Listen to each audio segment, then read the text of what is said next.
Saat mendarat di Merkurius, kamu pasti langsung tahu kalau jaraknya dengan matahari sangat dekat.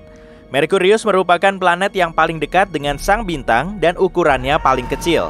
Tapi, ia bukan planet yang paling panas karena gelar tersebut telah disandang oleh Venus. Bumi perlu waktu selama 365 hari untuk mengitari matahari, sedangkan Merkurius cuma perlu waktu lebih dari 3 bulan atau lebih tepatnya 88 hari. Siang hari di sini sangat panas dan suhunya bisa melebihi 425 derajat Celcius. Tapi di bagian yang nggak disinari matahari, suhunya ngedrop sampai minus 180 derajat Celcius. Atmosfer Merkurius nggak bisa menahan panas saat malam hari, sama seperti gurun. Gurun nggak punya atmosfer, sehingga di situ nggak ada kelembapan, awan, ataupun hujan. Kalau kamu berhasil menjelajahi Merkurius dari ujung ke ujung dan menjaga lokasimu tepat di antara panas terik dan dingin, berarti kamu bisa bertahan hidup. Tapi, atmosfer Merkurius nggak mengandung oksigen. Jadi, kamu bisa hidup di situ selama kamu mampu menahan nafas.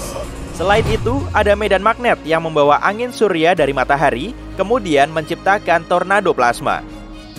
Suhu Venus bisa naik sampai 540 derajat Celcius. Tapi gravitasinya sangat mirip dengan bumi.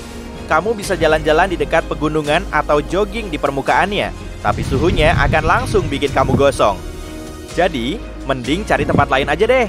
Tekanan ekstrim juga bisa menghancurkan tubuhmu, dan kekuatannya sama seperti saat kamu menyelam di kedalaman 1 km di bumi. Jadi, di Venus, kamu cuma akan bertahan selama beberapa detik. Di planet merah terdapat salah satu gunung tertinggi di tata surya yang tingginya sekitar 3 kali lipatnya Gunung Everest. Meski dijuluki sebagai planet merah, Mars sebetulnya bersuhu dingin. Planet ini mengitari matahari dalam satu orbit penuh selama 687 hari. Hampir sama dengan di bumi, waktu seharinya berlangsung selama 25 jam. Atmosfer Mars sangat tipis, tapi nggak bisa dihirup. Planet ini punya banyak badai debu yang menerpa seisi planet, dan kutubnya diselimuti karbon dioksida. Tubuhmu memang gak akan langsung membeku, tapi kamu perlu pakaian tebal agar tetap hangat. Kamu juga bisa bertahan hidup di sini selama mampu menahan nafas. Tapi untungnya, pemandangan Mars sangat indah. Planet terbesar di tata surya kita adalah si perkasa Jupiter. Kalau Jupiter seukuran bola basket, Bumi cuma akan sebesar anggur. Planet ini berotasi pada porosnya selama 10 jam, jauh lebih cepat dari bumi. Jupiter juga punya salah satu daya tarik berupa bintik merah besar. Badai di area ini telah mengamuk selama lebih dari 300 tahun. Ukuran badai ini bahkan sampai 2 kalinya bumi. Planet terbongsor di tata surya kita ini mengelilingi matahari selama sekitar 12 tahun di bumi atau 4.307 hari. Tapi, gravitasinya jauh lebih kuat dari gravitasi bumi. Selain minim oksigen dan badainya bisa terus-terusan menerbangkanmu, tekanan kuat di Jupiter bisa menghancurkanmu. Di sini, kamu cuma akan bertahan selama beberapa detik. Pluto adalah mantan planet yang jaraknya paling jauh dari matahari dan sekarang dianggap sebagai planet Katai.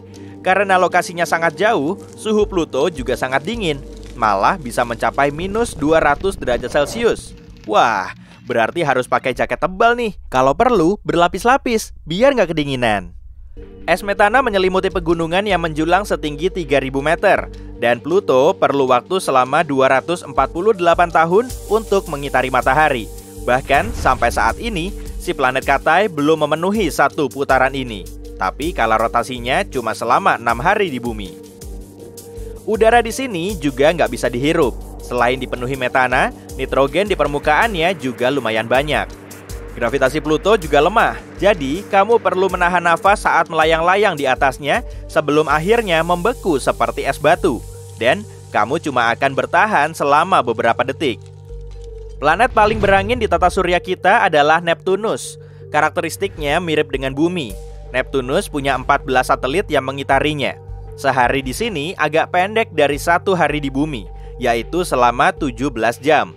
Hampir sama seperti Pluto, Neptunus mengitari matahari selama lebih dari 150 tahun.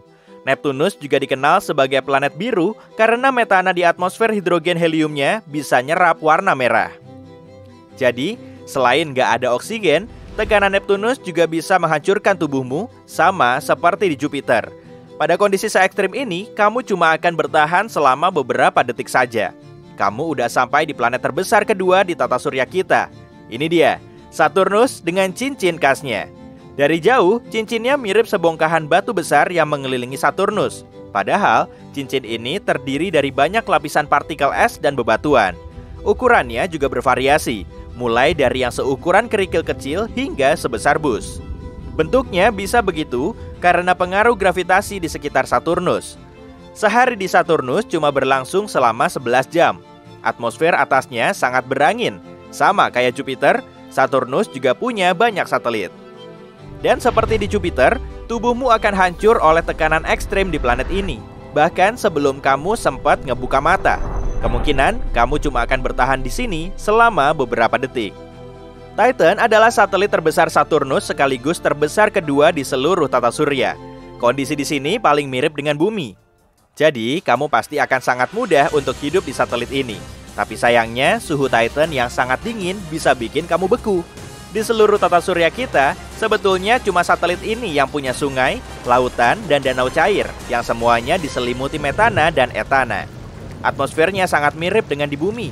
Di Titan pun ada hujan loh.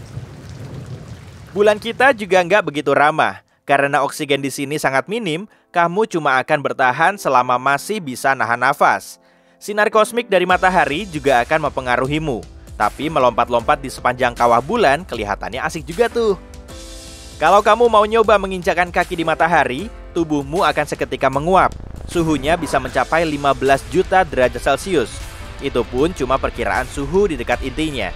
Ada juga lapisan luar yang perlu kamu waspadai karena bisa bikin kamu jadi atom. Udahlah, sebaiknya jauh-jauh dari situ dan langsung putar arah aja. Kalau kamu hidup di matahari, masa hidup maksimalmu nggak sampai 1 detik. Cuma di bumi kita bisa hidup dan bahkan rata-ratanya bisa sampai usia 80 tahun. Kita mampu beradaptasi dengan banyak kondisi cuaca yang nggak terlalu ekstrim karena gravitasi berfungsi dengan baik. Tubuh kita pun gak merasa lagi disusutkan. Kita bisa hidup di berbagai tempat, mulai dari padang pasir yang kering hingga puncak es bersalju. Cuma bumi yang punya kondisi super seimbang, sehingga kita bisa bertahan hidup. Para ilmuwan berambisi kalau suatu hari nanti, manusia bisa hidup di planet lain. Mars adalah tempat terdekat yang bisa menampung kita. Tapi kita perlu mendirikan kubah agar bisa hidup di permukaannya. Elon Musk ingin menggunakan bot Tesla sebagai kru non-manusia pertama yang mendarat di sana. Robot ini juga sudah mulai mendirikan dan mulai membangun rumah masa depan kita. Robot ini bisa mendapat informasi soal Mars serta mampu meniru cara jalan dan perilaku kita. Dengan begini, kita jadi punya sedikit gambaran. Tapi yang jelas, manusia perlu mengenakan pakaian luar angkasa saat mau mendekati planet lain. Tubuh kita memang dari sananya nggak akan kuat menghadapi kondisi seperti itu, kecuali kita beradaptasi secara alami hingga bisa menyesuaikan diri dengan lingkungan. Tardigrade merupakan satu-satunya hewan di bumi yang bisa hidup di kondisi yang paling ekstrim, dari lautan terdalam hingga puncak gunung tertinggi. Para ilmuwan pernah membawa hewan mikroskopis ini ke luar angkasa, dan ternyata mereka bisa hidup di ruang hampa hingga 10 hari, lalu kembali lagi ke bumi dengan selamat. Hewan di bumi yang bisa hidup paling lama di planet dan benda langit, kecuali matahari, kemungkinan cuma tardigrade. Para ilmuwan mengklaim kalau asteroid besar jatuh ke bumi, tardigrade masih bisa bertahan hidup. Tapi manusia memang nggak bisa hidup di luar bumi tanpa peralatan yang tepat.